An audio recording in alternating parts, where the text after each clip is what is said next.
Hey guys, and welcome to today's episode of Give It the Beans. Now, my guest today has been on the podcast before. It has been over 13 months. It is one of the Pride Lions, or one of the Pride members of the Muscle Enterprise, shall I say, Mr. Luke Hoffman. How are we doing? Yeah, good, sir. Thank you. Thank you for having me back on. I'm always kind of thinking, I'm sure everyone else is, of who's the alpha in the Muscle Mentors Pride. But would you say it's more of a collab, or who's the alpha? Yeah, I mean, it depends on which area of the business you look at. I think, you know, yeah, we like, but I think we're pretty much a cohesive unit. I wouldn't say there's a true alpha or anything. We all have our strengths and weaknesses. I I think would that's say that you're the most, like, across the board, like, fundamental cohesive unit in the fitness industry today. Not only in regards to education, but you guys are pretty jacked as well. Well, James was pretty jacked before. It's maybe not. he's pretty jacked still, to be fair. Yeah, I he think is. people don't realise with James is he's 6'7", and he's still in pretty good shape. Yeah, Like, he really is. But you know what? I'm sure there's some listeners that are kind of wondering who's this Luke guy and who are the muscle mentors and whatnot. So for those that maybe are living under a rock or they're total beginners, could you just give us a little bit of a summary of who you are, what you guys are about, and then maybe just a little synopsis of what have you been up to the past 13 months? oh, it's been a while. So no, yeah. So we're well, I'm Luke, part of the Muscle Mentors. So Muscle Mentors was founded by Callum Raystrick and I. A lot of people probably know Cal,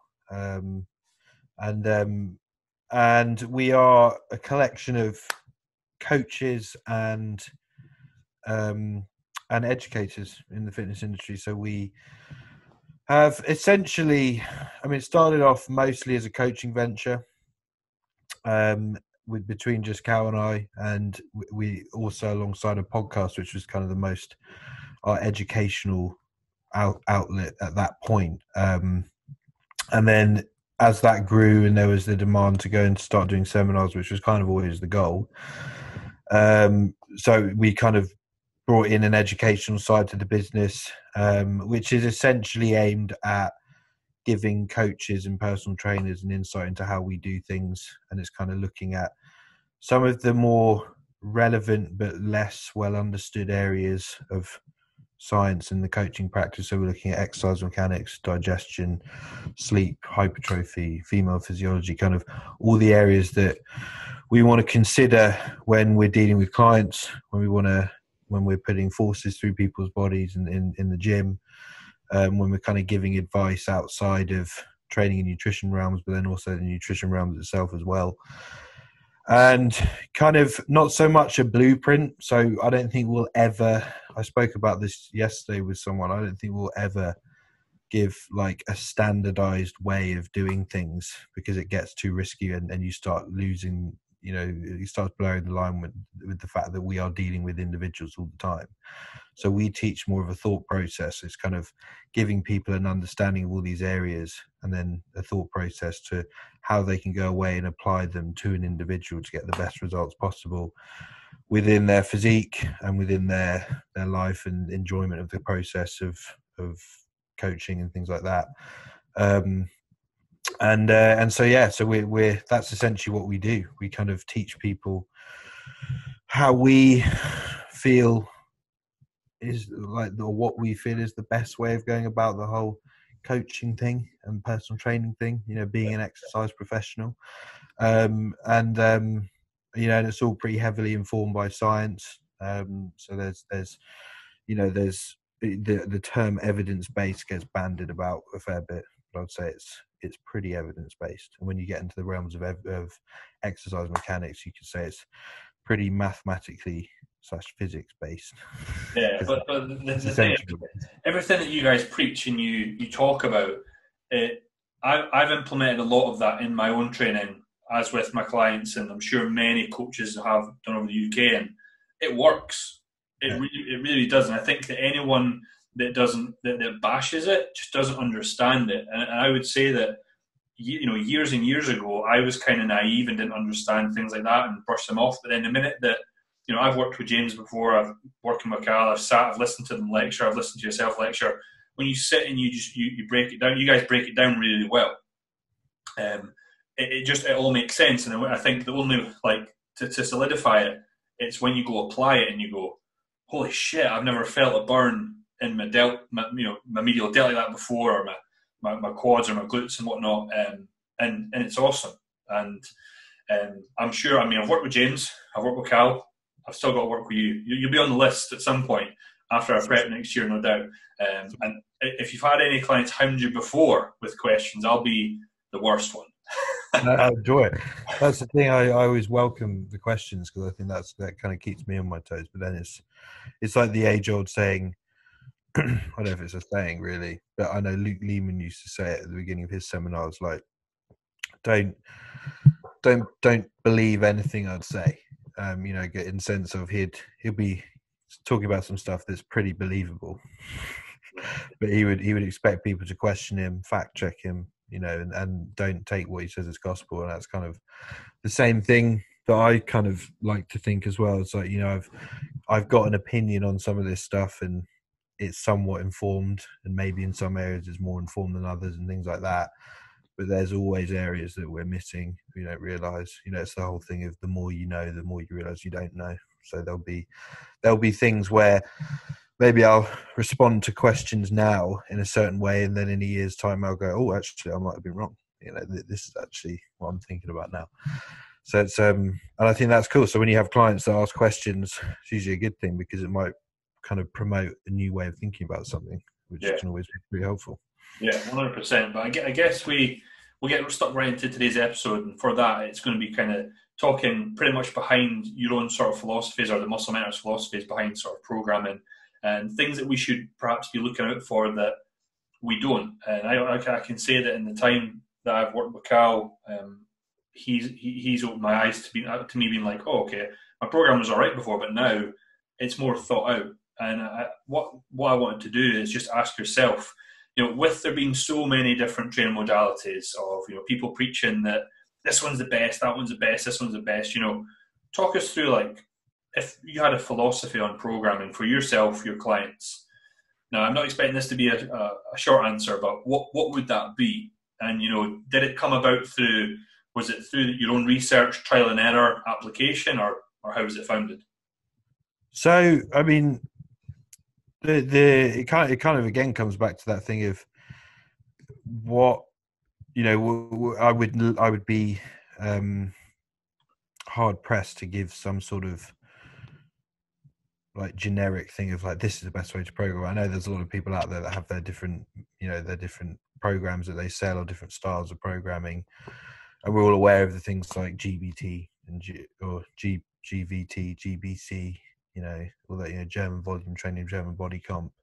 And then you get these, the newer guys, things in America of like AMPK training and things where it's like, it's easy to sell, and that's the thing that I think a lot of people focus in on. But I mean, ultimately, my philosophy will come down to always, who are we dealing with? What's the goal? These are questions like our teachings of exercise mechanics, and we reference this heavily in our educational portal online, which is kind of the hub that we've created that is an opportunity for coaches to kind of learn from us on that level. And you'll see that we reference RTS, which is the Resistance Training Specialist Program, a lot within that, and they're a big influence on. They were essentially Michael at Integra, who teaches RTS in the UK, it's obviously an American-based or American origin, via Tom Purvis. But Michael was like essentially the guy who taught a lot of us, well, pretty much all of us. And then we've kind of taken that influence and come up with our own way of thinking about stuff and applying it directly to physique development. And it's we've always got to ask that question of whatever program you're designing, it's got to be relevant to the individual you're dealing with, their goals, what they, these are questions that you'll ask in RT, these 5 key questions that they'll ask in RTS, and ultimately that should be the basis for any kind of decision behind exercise. who's the person you're dealing with, what's their goal, what do they have in terms of ranges available, even things like what do they have in terms of equipment available, but what do they own in terms of, they may have certain ranges, but are they actually able to take ownership of that? Are they confident in anything they're doing in the gym? For instance, I can squat, but when you load me up with a bar on my back, it's hard for me to take full ownership of that and really perform to a high level. So that's an example of what that kind of means. And then what can they tolerate? And that should ultimately inform how we go about program design in terms of the decisions we make, and that will always underpin how I program. And then you get into understanding anatomy, and then what tools someone has available. And I think that's the thing, like when we do our practical camps, the biggest area that exercise professionals fall short on, which is interesting, because if we're exercise professionals and our job is applying force to anatomy, trying to stimulate an adaptation within specific tissues, and we don't know where that tissue attaches or what it actually does in various positions that we can take a limb into, for instance, how can we really program efficiently? That's a big thing, of understanding the human body on the level of how it varies from individual to individual, the size of someone's rib cage, the size, the sternum angle, different points of insertion, what that could mean in terms of how efficient a muscle could be, and then more simple things of like, you look at the hamstrings, for instance, and their hip extensors and knee flexors, and then you consider, actually, if I put the hip into abduction, many of the hamstrings become adductors and internal rotators. And so, looking at people on a abduction machine, and they're trying to stimulate their glute med for whatever reason. But if most adductor machines are in a position of hip flexion, and that isn't actually going to get glute med to do anything, in terms of the position that glute med is putting in. When you go into hip flexion, it becomes an internal rotator, not an abductor. And so when people are kind of, going after that sort of thing, they're programming exercises to hit certain muscles, but they're failing to account for the fact that they don't truly understand anatomy. It kind of makes it somewhat inaccurate as to what they're trying to do, or inefficient. So all this ramble is getting to is in terms of a philosophy on programming for myself, my clients, has definitely been trial and error, and practice and understanding anatomy. But it comes down to someone has a goal. There's no magic in any exercise, and that's, again, when you come down to, like I said, exercise mechanics is basically, well, it is essentially maths and physics, or maths/physics. You can calculate pretty much everything that goes on if you're good enough at maths, and you break down exercise into all the components that go into it, in terms of all the different conditions that ultimately dictate what that stimulus does and whether it's appropriate. And you can go into, essentially there's an equation that they come up with in RTS of all the different things, and you're looking at motion, position, resistance, intention, effort, time, frequency. These are all kind of the variables that go into what makes up exercise. And there's no, squats aren't magic, bench press isn't magic, deadlifts isn't magic. It just provides a stimulus for the tissues that may or may not be involved, and that might vary between individuals. So it's a case of understanding who you're dealing with, understanding anatomy, understanding how you can manipulate those variables to elicit the response you're after. And programming becomes a lot simpler. It becomes a lot more. There's probably a lot of people listening to this now going, what the fuck, mate? Like, just give me a thing of, you should train this many sets, this many reps, this much, this percentage, your 1 rep max, whatever it is. We know that research is just completely all over the place there in terms of what it says people need, and then we see it on a day-to-day basis with our clients. We're like, well, this person seems to respond really well to this amount of volume. But then this other guy didn't at all, and and then I can break down how he's built. Maybe it's something to do with his lever lengths, and actually the other guy's getting a much better stimulus in that tissue that we're trying to grow. Or maybe there's something on a deeper level within his genetics that are dictating this whole thing, because that's, again, areas you can get into of, the ability to drive muscle protein synthesis is a genetically driven process. All the machinery within our cells, the ribosomes, which are essentially where that whole process takes place, varies from individual to individual. I think that someone's a beginner that's just heard the word ribosome. His head has just exploded. I know. Essentially, they're just the factories in our cells that print out proteins, and you get a stimulus goes in, and there's certain signals that get sent. And I went through this all in one of the lectures on our portal, and these ribosomes are essentially printing presses of proteins that print out amino acids, and it's all down to how well that process stimulates on a genetic level.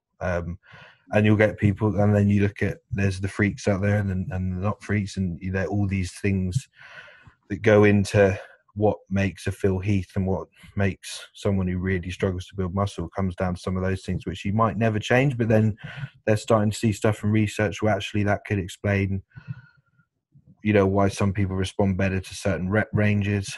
And these are the things of, if you want to, in the same way, if you're going to understand nutrition, you've got to understand, like you get into the epigenetics of nutrition and things like that, how food and things we put in our body can influence our genetics. Training's very similar. And as when we get into the realms of program design, what we're always ever doing is coming up with a hypothesis. I think, this person has a goal. Okay, I've thought of a way I could possibly get them there. I'm going to write this plan. Here's a program, which is the experiment. Now we're going to run the experiment, and we're going to see if it works. Like, you should never really promise someone that you're going to get them to whatever thing they achieve. You might have the tools available, but you could, and that's the day I spoke about this with Lucas Sheehan yesterday, of the promise of people paying you. They're not paying you for you to guarantee it. They're paying you because you have the knowledge and they can trust that you have the tools available, or at least the humility to try different things and accept that you may get things wrong here and there, but everything you do should be informed by some sort of professional, science-based thing, because that's what we're doing. We're dealing with humans, and we're trying to manipulate biology and their biochemistry and their physiologies in a way that is grounded in science. So we have kind of a duty to understand that to a degree. So I think when people go, it's too complicated to learn about all the stuff involved in hypertrophy, it's like, but your job is hypertrophy, so why aren't you going in and geeking out on that? And your job is understanding anatomy. So you're applying a force to this person's skeleton. Should you not know about that? And it's like, so I think, my philosophy is all over the place with programming. I was going to say, that was probably one of the most detailed answers to a question given. Yeah, but again, people are going to be like, well, what's the takeaway from that? The takeaway is, I could not give you a generic, this is how I program. I could give you a thought process of, I consider the individual, I consider how they're built, I consider what I know about exercise mechanics, and when I'm designing an exercise, and this is stuff we can get into when we talk about volume, all the things that affect that volume equation, what's felt by the neuromuscular system, that's what we're trying to deal with. We're trying to put a stimulus into the body so that the neuromuscular system responds in a way that it recruits muscle in a certain way, and it has to work to a specific degree across the range. And we can make it really hard for it. We can make it a bit easier for it at points, depending on what we want to do.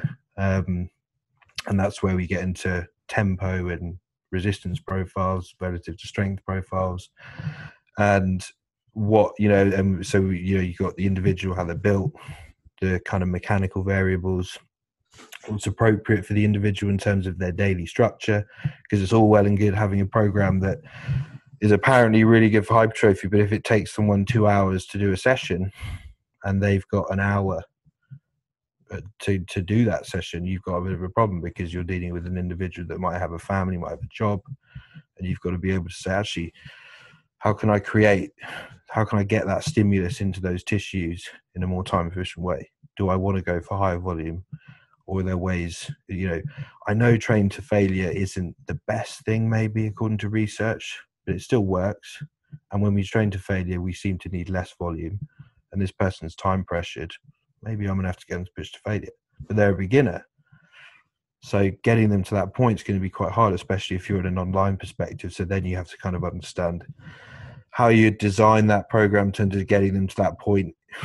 You wouldn't expect someone to be able to train to failure, and they wouldn't be able to, straight away. So, it's like building them up to that point and structuring things in a progressive manner that might look slightly different to what people would normally look at in terms of progression. People look at just sets and reps, but it might be, we look at what goes into mechanical tension, and that the people I've heard mechanical tension before being defined as the weight on the bar. Like, mechanical tension's a phenomenon that occurs in the cell, in a muscle fiber, in terms of the proteins that interact within that fiber to create force to, like, essentially shorten that tissue. Actin and myosin cross bridging, again, for those that want to geek out on that stuff and actually understand why it's relevant. I've done that lecture on our website, on our education portal, but that the things that go into mechanical tension, because we can make it harder for those proteins to interact via adding an external load, and that's one component of it. And the overall equation of it is, you look at external load on a tissue and then internal force generation. So how much force is the tissue actually generating? And then fatigue, because we know when you fatigue a tissue, it kind of makes it harder for those proteins to interact, which actually kind of augments their ability to produce mechanical tension. So it's all those factors that go in, and then you think, okay, how does that inform my programming? Cool, for these beginners, I might not be getting that, because they've got to learn the skill of being able to control their body in some of these movements, actually contract their muscle from start to finish. I can drive that whole equation up in terms of how much mechanical tension they're producing without focusing on external load for the first few weeks. It could just be focusing on, every time you go in, you're going to try and contract harder and harder and harder. And it becomes a more relevant form of progression for them that then gets them used to, actually, this gets really hard, and that might get them closer to experiencing that whole thing of training to failure, which will be beneficial for anybody who's in this game. But then it comes down to, again, like, you go back to the whole things of core underlying principles in the program. Who you're dealing with? What's their goal? What have they got available? What can they tolerate? All these things.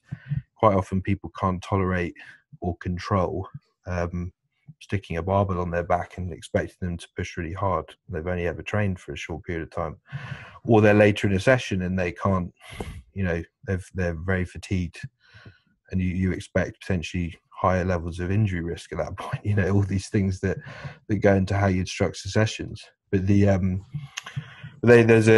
wrote an ebook over lockdown, which, if we get locked down again, might make a resurgence.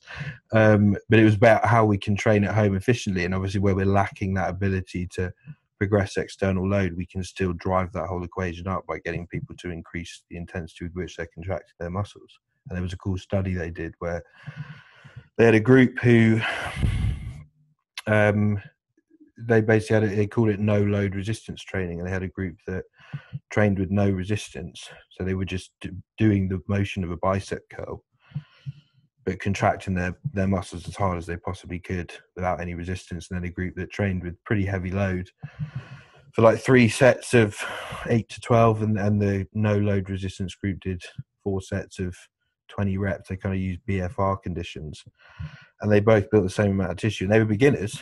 So there's a lot of people that will be like, oh, but they're beginners. You'll be like, well, most of the time we're dealing with beginners. I also tried it, and it was the hardest type of training I've ever done.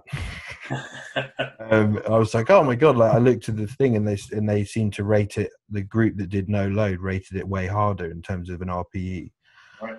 And I was like, that's interesting. I'm going to try it. And I've got to like 12 reps, and I was tanked. But you know, the obviously the difference there is, as where I am in my training, I was probably doing a better job at contracting the muscles, but those things, if they built tissue doing that, and there was that internal, you know, they were creating tension and a kind of, there was an interaction between those proteins that create mechanical tension, which converted into the chemical signals to drive hypertrophy, and that's the thing. But there's all these things that go into how we can get people to think about exercise, what we think about what was occurring during those sets of, they were technically they were contracting their biceps so hard. And anyone who's watching this now, listening to this, like, take your arm into 90 degrees of elbow flexion, so where you'd be in like the mid-range of a bicep curl, and imagine you're holding 300 kilos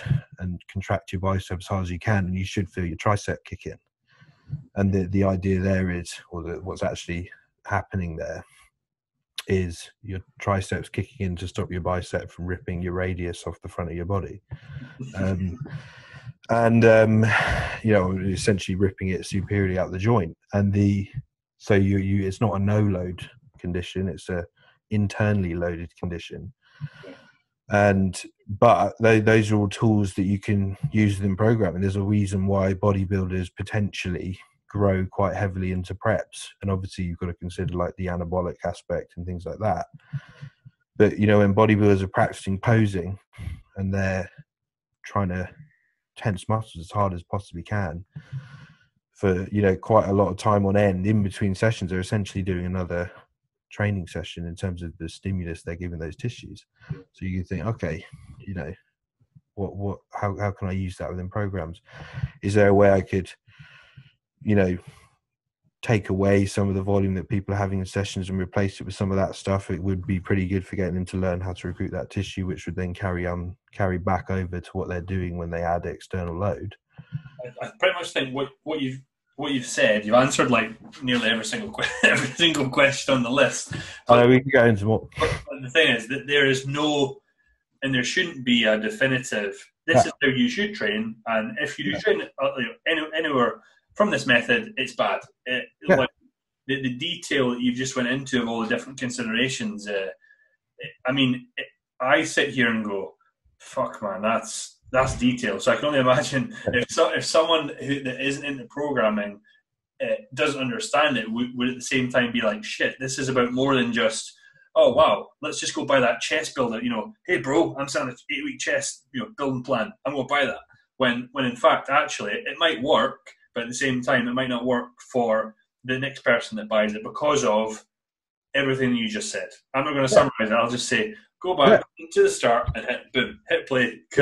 I mean, people might have to listen to that 3 or 4 times, so I went off on so many bloody tangents there.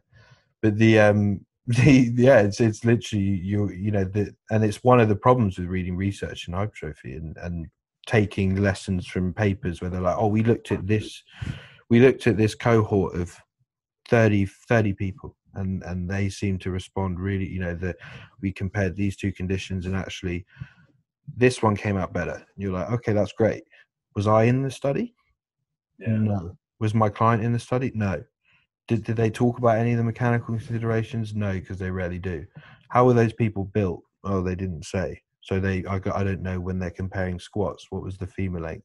So for the group that responded really well, did it happen to be the case that they were built in a way they had longer femurs, maybe whatever, and actually they were measuring glute hypertrophy, and on average that group had a bigger moment arm to their hips, so their glutes got, you know, slightly more stimulus, and actually that was the reason why they grew, nothing to do with the reps or the way they structured the program. And these are all the things when you're reading this stuff and people are like, oh, I'm evidence-based, I read this study and that now informs how I program. You're like, well, you're basing how you work with other this is the first Pickles appearance on the podcast. Sorry, she just ran in. Right. No, that's just thrown me. Where was I? I love cats. I don't know if people realise I've got cat stickers all over this laptop. People don't. I've also got cat tattoos all over me. People take things from research and they think, to a degree, you've got to take the relevant lessons, and there's things I'm not saying disregard research, but there's certain things you've always got to take with a pinch of salt. And if you're going to take research that was done maybe quite sketchy, they didn't account for key things relative between individuals, and then apply that to how you work with every individual that comes through your door, you're kind of missing the point that individual you're working with wasn't in that study, and it might not work out well for them. And that's all it is. We should never have a definitive answer. The whole thing of being a scientist or using that, come up with a hypothesis, run an experiment, do the assessments, which is what we do with check-ins, and as coaches and stuff, if you don't do check-ins, there's a lot of PTs out there that don't do check-ins. It would still be a good thing, because you're essentially assessing whether the plan is working. And then if it's not working, you can start changing some of those variables and say, okay, well, maybe I need to put volume a bit higher, maybe it needs to be a bit lower, maybe it needs to be something to do with the intensity they're pushing at, maybe they're mechanically not suited to some of these things, and I need to start learning a bit more about anatomy and how joints work and all these things. I find it is quite interesting to see, and if I've got a couple of female clients in particular, like if I look at, I'll be honest, the detail that you go into in mechanics, I'm not as well versed. And I always say, if you want to learn about mechanics, go see those guys. But in regards to volume, seeing like, okay, well, that female, her glutes are growing off of only X amount of sets across the week, whereas this one needs at least another 5 more. And they train just as hard. And you see them giving it the beans, right, on every single set that they do. But I find that fascinating, how we can say, right, you know what, I'm going to add an extra 2 or 3 sets here. You wait, you give it a few weeks, then you go, oh, whoa, we've actually seen a bit more tissue there. Your logbook's progressing. Your recovery is fine. Bob's your Uncle Fine's right, we're all good. And that for me is something that I probably didn't do until like last year. I would just be like, yeah, you're cool, this is what you do. But whereas I think working with you guys, come to your camps and whatnot, and working with Cal, it's made me a better coach. And I think that for sure all the coaches that are on your platform will 100% be thinking the same. Not even just your platform, the people that follow your content on Instagram, and I'm sure you've done hundreds of podcasts that listen to them will think the same. Really? But if we were to kind of continue into, or dig the hole, I should say, in today's episode, and we were to speak specifically about how we program for a male and how we program for a female, we've taken up everything you said in consideration, but there's an analogy out there that I think that might be misunderstood or misconstrued, that programming needs to be different, and it's because females will perhaps recover a bit quicker.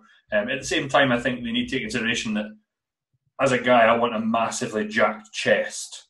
Not a lot of females do either want a jacked chest, and I want an okay sized butt. But a lot of females want a massive butt, so that's going to dictate programming. But if you think from like a sort of physiology perspective, should they be different in regards to how quickly that we can recover or not, or do you feel like it's not relevant? Females to males. Yeah. I mean, the evidence does point to the fact that females will recover quicker, and I'm not probably as well versed as I should be on those mechanisms, because again, like all those, I look at those things, I'm like, ultimately these studies are giving us an average of, if this particular group, they seem to recover better. Okay, great. But I've come across, you just said we've all come across females that doesn't apply to. So you're like, how, it's hard to give it so much weight. But and then you get into what actually constitutes volume and what recovery. And like we brought this up over the weekend, and I was talking about this with a colleague the other day. But the evidence does suggest that that's the case. And as far as I'm aware, it's to do with the fact that females have a slightly different recruitment pattern, and they'll, in terms of how they recruit muscle tissue, and they will go about it in a slightly different way that potentially is, their neuromuscular system is maybe smarter about getting them, how it gets them to the same point of failure. And it might, and it's ultimately, if you took a female and a male to failure, it should be the same result in terms of how many high threshold motor units they've recruited, how many in terms of the types of muscle fibers and the stimulation that tissue's got and the level of oxygen left in the tissue and all these things. But, it seems it happens slightly differently in females. And again, there's probably better people to talk about that. But again, it comes down to what, we're having this debate. You could have two females that recover very similar or very similarly in terms of, they can tolerate similar amounts of volume, or maybe it's to do with how they did the study. Again, I haven't read enough of those studies. They usually account for that sort of thing. But quite often in some studies, they'll just say, we got females and males to do this program, and they went away to their gyms or whatever, and then we had like check-ins. They came into the lab and we took measurements at certain time points in the study and whatever it is. And we go into how were those sessions overseen in terms of the tempos they used, the machines they used, how's that volume look? And when you consider reps times sets times load is that the equation that people usually do to calculate volume, but the load part of that equation is always a moving target when you break down what's involved from let's say you had 2 leg extensions. I use this example because it's an easy one. And you got a leg extension that alters the magnitude of the load as it goes through the rep. And then a leg extension that doesn't. So you've got a leg extension where at the bottom of the movement, maybe it's harder in terms of you're dealing with more load. And then as you go through, it has a certain shape on the cam that means there's less load at the top.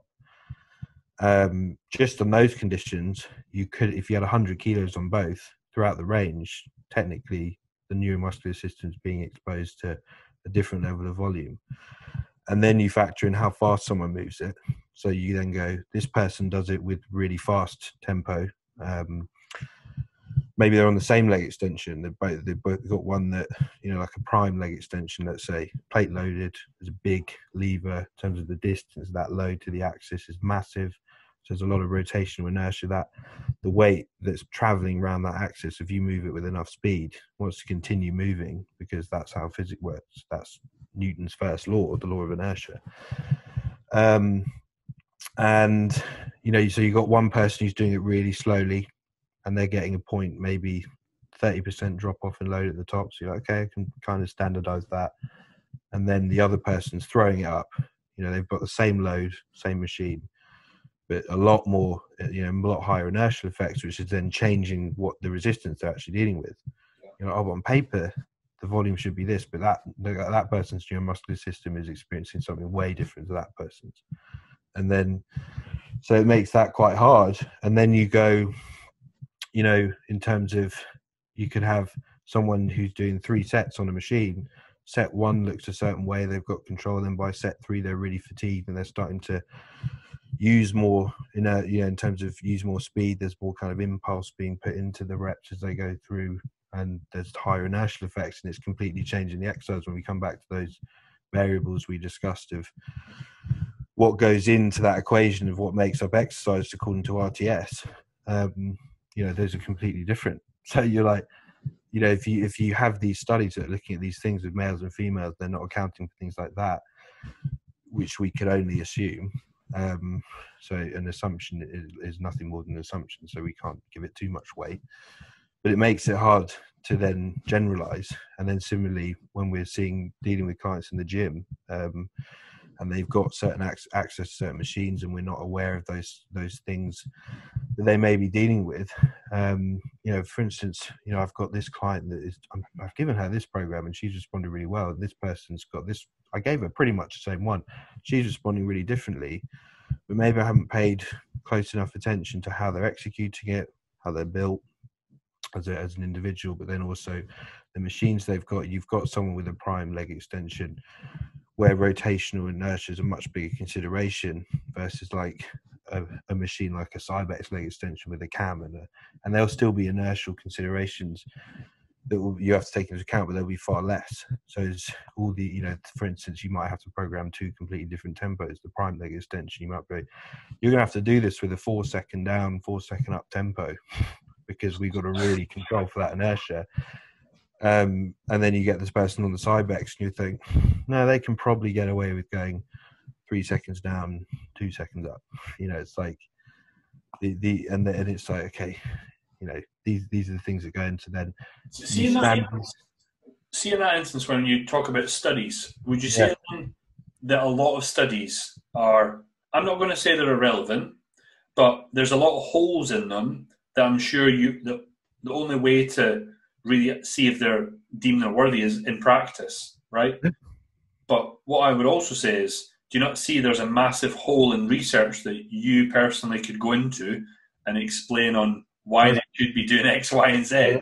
Well, that's it. There's so many studies out there that they get given so much weight, and then you'd start learning about mechanics. You're like, oh, but they didn't account for this person's limb length. They didn't account for how quickly they were doing the rep. They didn't account for the size. They're looking at bench press, and you're like, well, they didn't account for the size of this person's rib cage, the size of the length of their radius and ulna, in terms of the size of their sternum angle. So if they're or the steepness of their sternum angle, like all these factors, you're like, they massively dictate someone's efficiency on a bench press. And you look at, there's a reason why powerlifters, for instance, or top level powerlifters are as good as they are, because typically they're all built in a certain way.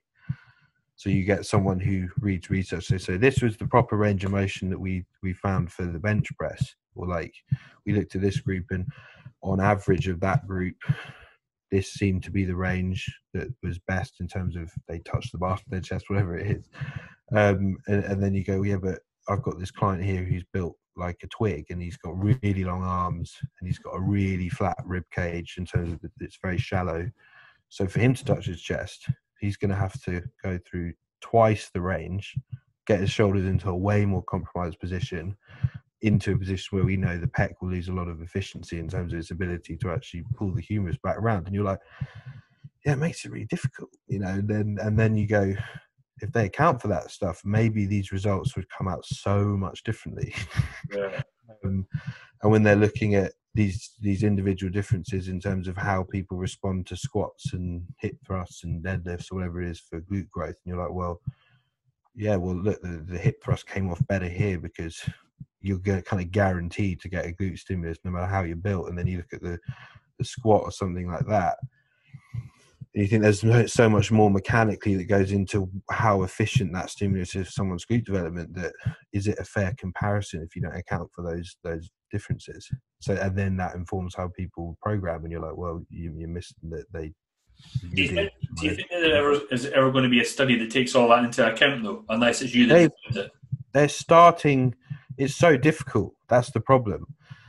And it may, that's where I would never get snobbish and be like, I'll never read research. I like to read research, and I think you can still learn a lot from it. You just got to inform to what you look for and what you give weight for. And I'll go through studies and I'll make quite a lot of notes on, oh, look, they didn't account for such and such, so be careful when I look at the conclusion. And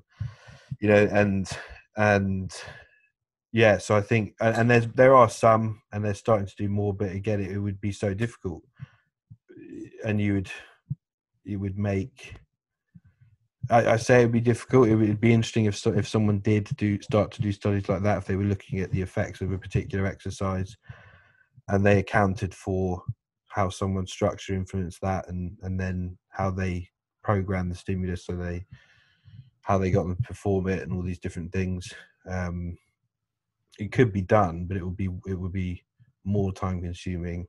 And those studies are already expensive and time consuming as they are. Yeah. Whether they started getting the sign off for it. But again, it's stuff we still get to see in practice. And that's where, when people are kind of privileged enough to be in a position to be personal training still, because that is the benefit that you gain as a personal trainer or an online coach, is if you understand this stuff, you have the ability to be more accurate with what you're doing. You can start doing the experiments yourself, and now you have access to a cohort in and of yourself, and in terms of the client base you're dealing with, and they're all going to be built differently, and you can figure out the way that they can, for each one of those individuals, what does a bench press actually need to look like in terms of optimal stimulation of the pec and safety of their glenohumeral joint. What does a leg press have to look like if we want an actual decent quad stimulus? What, it should all look very different. It's not as simple as put your feet low and knees together, or touch the bar to your chest, or all these cues to get thrown about just because someone said it a while ago and it seemed to work for them. Or you see, it's like a case of, you got Ben Pekulski, who's built like an absolute monster, and he's, he can squat in an amazing way and leg press in a certain way, and people say, oh, look at his quads, I want quads like Ben, so I'll do what he does. Yeah, but that's Ben. You're not Ben. Ben has the thickest rib cage ever, so when he does pressing movements, his chest is in such an efficient position. There's a reason why his chest is so big. Because that stimulus is just so optimal for how he's built. And then you get someone who's built with a very small rib cage, well, their program needs to look completely different in terms of the exercises I choose, the way I set them up, the tempos I choose in terms of how I get someone to execute them, and how far I take those sets in terms of depending on that person's skill level. All those things of trained to failure is potentially very reckless advice for certain people and potentially very appropriate for others, and it all just depends on where you are on your journey, which is again like what I'm coming back to of it's a thought process of, if you're gonna start learning how to program, you've got to learn all these variables, in my opinion, learn all these variables and learn about anatomy and learn exercise mechanics and recognize each individual that comes through your door and go, okay, how does this have to look for them? But then also recognize that as like an online coach, and that's one of the things I reckon, I have to deal with, you can't be as accurate. So when you've got someone who's sending you videos and they've got their phone at a kind of an angle, and you can see their intensity, you're like, oh yeah, you need to push harder. But you're failing to account for the fact that if you were there, you would see all this spunky stuff happening around their hips when they're doing that seated leg curl, and their femurs have moved further apart because they can't hold that position of internal rotation that might be needed to keep their plane of movement in line with that plane of movement of the machine. And they're starting to anteriorly tilt their pelvis because their nervous system's trying to put length into their hamstrings, so their spine's moving about when they're doing it. And you're like, oh yeah, you need to push to failure. And they're like, okay, I'll push harder, unknowingly aware of the fact that they've compromised the plane that they're moving in, and so their knees might start taking a massive hit, and they start driving the intensity up because you're not there to kind of oversee, oh look, his hips massively changed, so now his knee is dealing with force in a really quite dangerous way, in the sense of not in that moment maybe, but if it's someone who's had previous knee issues, they can't tolerate force going through it in a certain way. My mum, for instance, she ruptured her ACL, MCL, tore the cartilage in her knee years ago, and then they grafted one of her semi-tendinosis or semi-membranosis. It was one of those muscles to repair it, and so she lost the fact that her medial collateral ligament is a key medial support to the knee, ACL technically also because it's fused with the medial meniscus, and then you have one of both semi-membranosis and tendinosis attached medially to the knee, and they took from one of those tissues to repair it. So they compromised one of the last intact structures that was there in her knee to rebuild the others. So her knee, she can't tolerate pretty much anything that puts too much stress on those medial structures in her knee. So when she's pushing quite hard in a set as she trains, I want to be really aware of, like Ryan PTs her. So Ryan has to be very aware of how what's happening around those joints for her. And if you're dealing with someone online who's had that issue, they've come to you with an issue around a particular joint, and you can't take that into account. You can take it into account, but you have to be very specific about how you communicate with that client in terms of, when you're filming this exercise, put the camera here because I need to see what's going on at this point, and look beyond just intensity, because that's a lot of things that coaches are guilty of from an online perspective. Of they kind of flick through videos and they're like, yeah, the intensity could be better, push harder, but they're not counting for the fact that if they tell them to push harder, stuff could go wrong in terms of the stimulus that they're receiving is a stimulus for their entire anatomy, not just the muscles. So you got to think joints, ligaments. I know we went off on a tangent there, but I think it was a very good one. But I'm aware of time, and I wanted to just. I know. Well, we can carry on a bit. I know that some of the listeners will be dying to hear your thoughts on it. The low volume, high volume approach is something that I've asked quite a few guests on the podcast because I always like to hear the different opinions. I know what I like and what works for me, but some people prefer it differently. So, would you say that does it all boil down to preference? I know that Cal super low volume and responds very, very well for his physique, but it might be different from person to person. So just wanted to hear kind of your thoughts on why low volume would maybe be good, maybe a reference to James's old man knees here, because I know he often says, and this is on the podcast, that I still want to be doing this when I'm 40, 50, 60 years old. And I'm sure if I was to train with a certain amount of volume, my knees would maybe, or any other joint maybe, would take a hit. So what's your thoughts on it? So that's an interesting one because, again, this is an area that comes back to what is volume. Oh, okay, yeah, I get it. Or how efficient is that volume? And that's where we'll get into a geeky bit in a sec. But like, just for something for people to think about now is, let's say I'm doing a dumbbell lateral raise, and I've got one person doing 10 kilos, super slow, total control, very minimal inertial effects in terms of they're in control of where that dumbbell wants to travel, and they're not letting that the speed at which they're moving dictate the load essentially. And then you have someone, so the stimulus that the delt's receiving might not be optimal for those that understand strength and resistance profiles, but the stimulus is should be relatively hard versus someone who's got 20, 30 kilos and they're just launching that thing up, or even keep it as 10 kilos and they're launching that thing up and down. They both do 3 sets of 10. Is the volume the same? No. If someone said, yeah, the volume's the same, I'd be like, hopefully I wasn't that kind of hard to understand at the beginning in terms of stuff I was speaking about.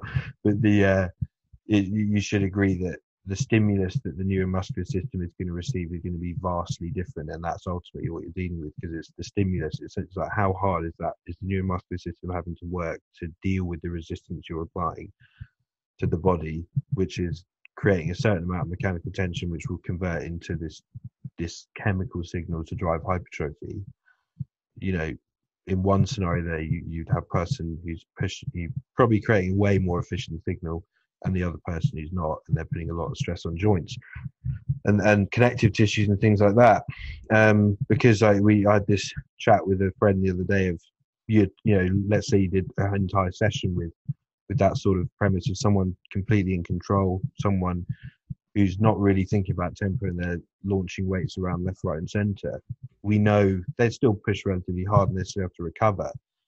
But you could say that for someone who's pushing really hard and they're minimizing inertial effects and actually creating a stimulus within the active components of muscle tissue, which is the ones that actually grow, the neuromuscular system is going to be the thing that has to recover the contractile proteins, cross-bridging matrices, all those things, versus the other scenario where they'll still have to do a lot of recovery, and then probably the level in terms of where that recovery is being directed for the people that are less in control and they're dealing with a lot of inertia and being pulled into compromised joint positions. A lot of that recovery is probably going to be devoted to their connective tissues as opposed to things that actually want to grow. Yeah. But it's an area that I'm planning, because I've figured out a way I can represent it kind of graphically of, because we know high volume, low volume works. And I think once you get the concept I've kind of got in my head down and nailed, then that starts becoming relevant, because you account for all these other variables that could change what that volume looks like. But if you have someone who, for instance, it comes back to that leg extension scenario. So let's say we get into strength and resistance profiles in terms of the strength profile being a graphical representation, and this is quoted from RTS 2001. Like, if anyone uses the term strength profile, resistance profile, you are quoting Tom Purvis, whether you know it or not. Those are his concepts. And the strength profile is a graphical representation of where a muscle is weakest and strongest in a particular range.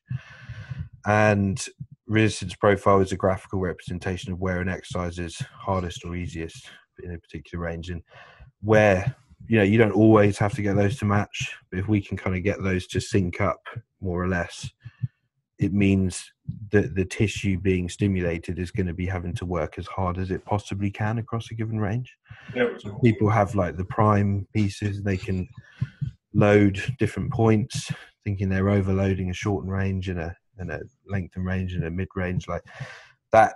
The whole concept of overloading a particular part of the range is a bit of a misunderstanding, because you don't overload any part of it. If you can handle, if you load a prime leg extension so you can only handle, to the max load you can handle in the shortened position, so it's getting heavier as you go through the movement, which is the weakest position. Typically a muscle is going to be actively weakest in its shortest position.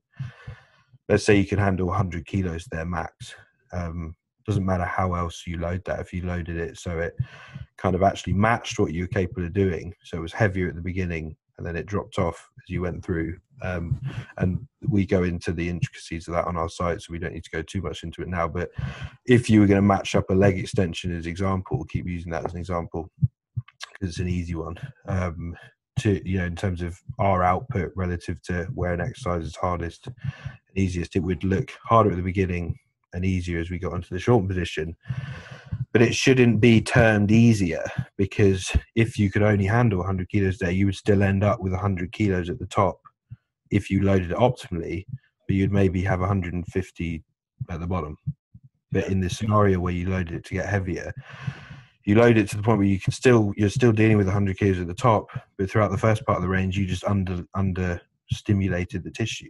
So it's kind of you're creating more work when there doesn't need to be. So, but in terms of how fatigue affects the whole thing, if you loaded it so you got heavier there at the top of the leg extension, you would still fatigue your ability to work throughout the other parts of the range. So you wouldn't leave those untapped. So you're just basically creating an inefficient challenge and fatiguing yourself unnecessarily.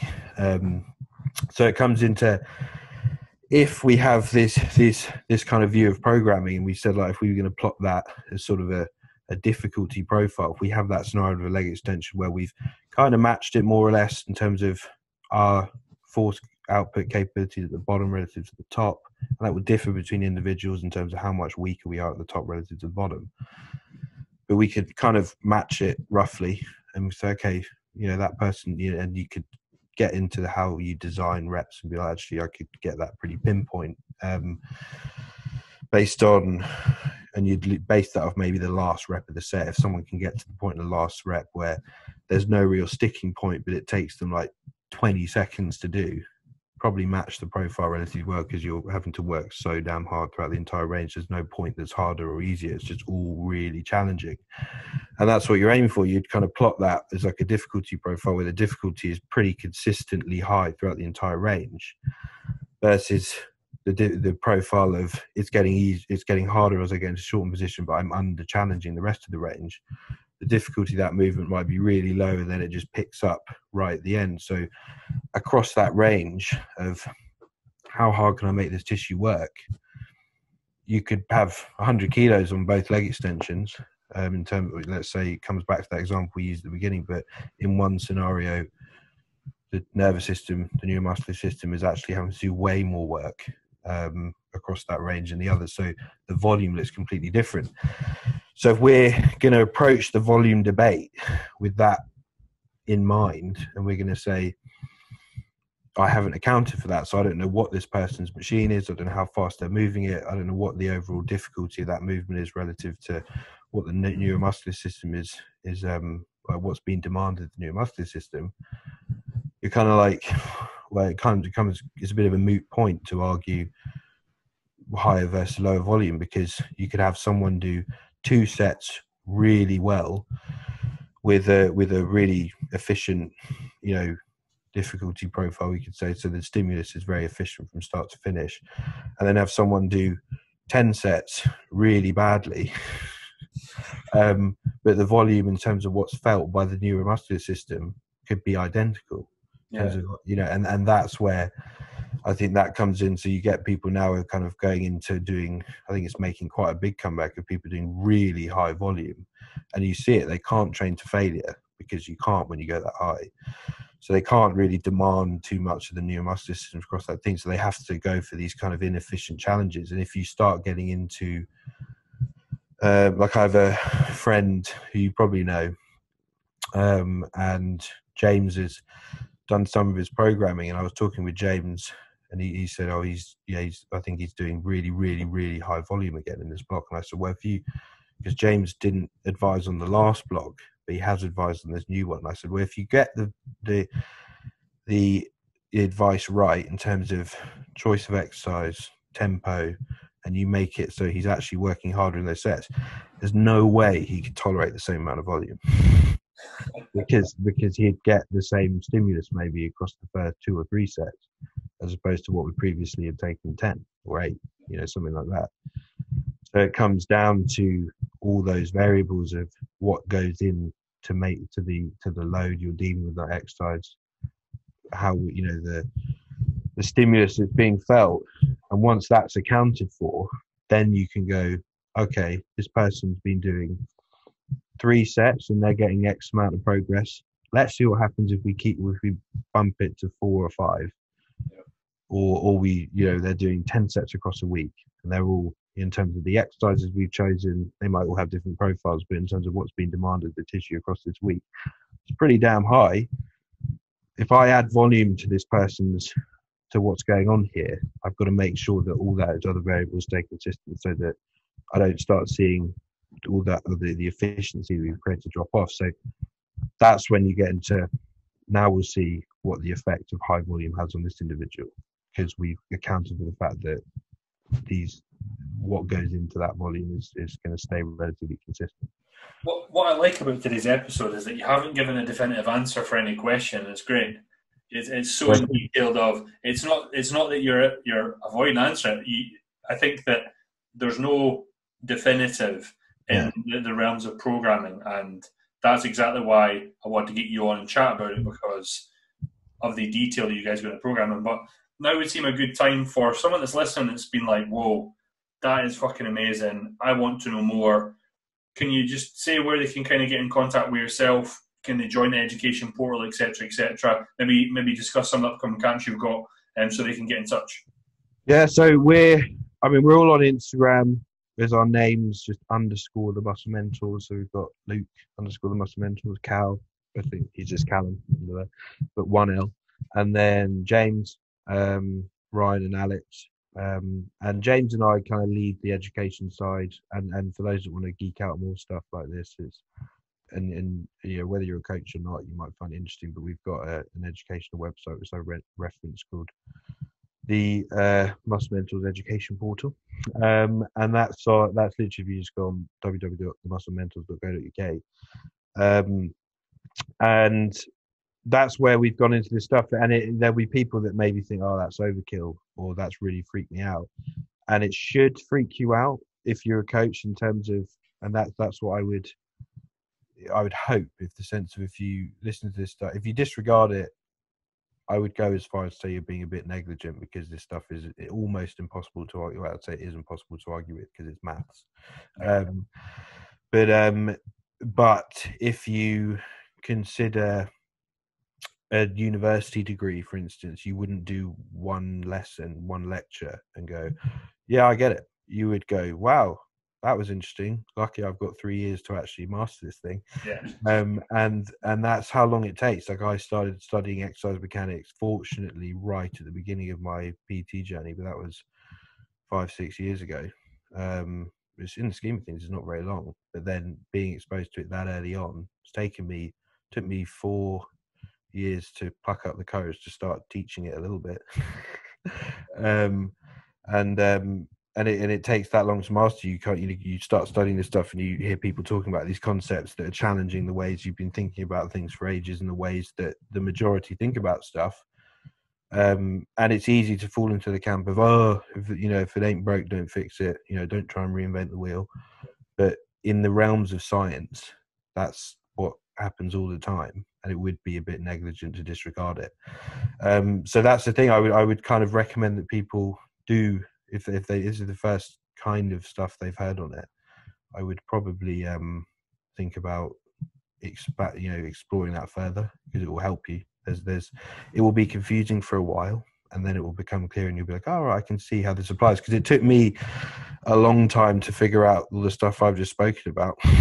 Yeah. That's basically what we're doing for people. If all the mistakes we've made and the realizations we've made that have occurred over years and years and years, collectively between us, there's probably nearly 30 years of experience. And it's kind of collating all that information and the mistakes and the lessons and the realizations, and giving it to coaches on a platform that's that make it able to make them better at what they do, which is basically. And for anyone listening, I couldn't recommend you guys enough. I mean, I still remember 3 years ago, I think it was 2017. I had a session with James, and I remember like coming off the pendulum after a top set and then like quizzing him on. I was like, right, this is what I think a moment arm is.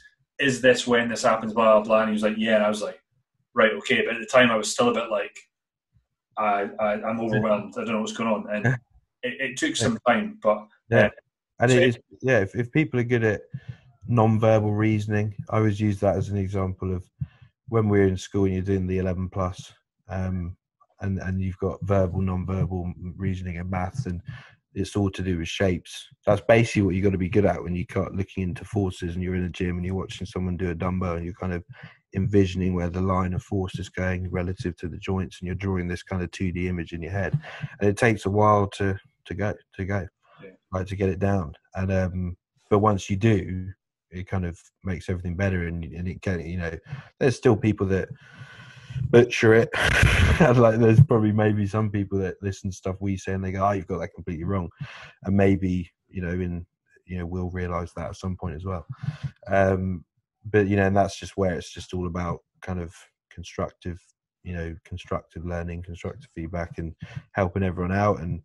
But there'll be people that hopefully benefit from what we do, and there seem to be. So it's cool, and we appreciate the support, sir.